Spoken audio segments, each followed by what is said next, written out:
So you started when you were 12. Yeah. And you're how old now? Just turned 20. So growing this business while going to school, Yeah. high school and all that, yeah? Yeah.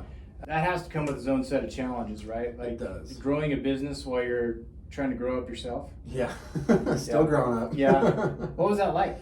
It was very confusing and conflicting because you didn't really know.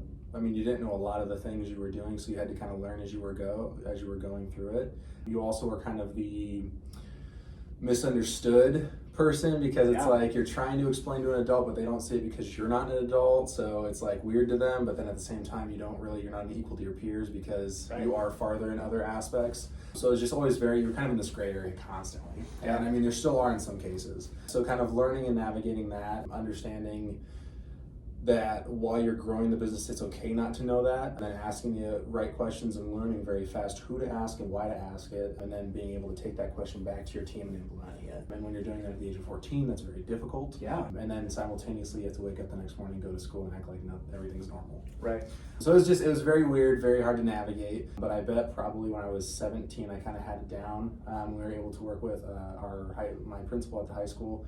He was able to shorten up our hours to where it was the bare minimum that we needed to graduate. And so it was a lot more time at work instead of at school. And through those years, you saw a transition from 100% school and business was a hobby to more school was a hobby, business was 100%. Got it. And you saw that transition just kind of as from sophomore, junior, senior year until graduation, until we could fully flow into being 100% part of the business. Got it.